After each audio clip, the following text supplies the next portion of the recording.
Pasigayan ito ang latest na balita.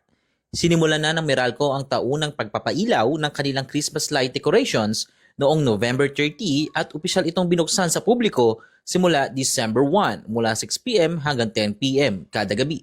Sa loob ng Meralco Compound sa Ortigas Avenue, muling nagliwanag ang tinatawag na Liwanag Park, isang pasyalan na dinarayo taon-taon dahil sa makukulay na ilaw, thematic displays at mga dekorasyong pangpasko na tunay nagbibigay saya sa mga bisita.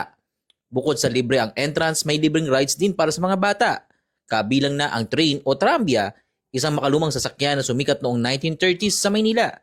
Kaya hindi lang ang mga ilaw ang inaabangan dito, kundi pati ang kakaibang karasang hatid na pagsakay sa trambia na nagbibigay throwback sa lumang Maynila. Para naman sa mga nagugutom matapos ang mamasyal, may mga food stalls din sa loob ng parke kung saan pwedeng tikman ng iba't ibang pagkain at pampalamig. Perfect para sa mga pamilya at barkadang naghahanap ng masayang banding ngayong holiday season. Tinatayang mas dadagsa pa ang mga bisita sa mga susunod na linggo lalo na't papalapit na ang Pasko. Paalala lang na mag-ingat, sundin ang mga paalala ng mga marshals at panatilihin ang kalinisan para tuloy-tuloy ang masayang pagbisita. Ang Liwanag Park ay mananatiling bukas hanggang 10 p.m. gabi-gabi at inaasahang maghahatid ng saya at liwanag sa libo-libong Pilipino ngayong Kapaskuhan. Ako si Monching para sa latest ng iNews Pasig. Balita, buhay, Pasigueño.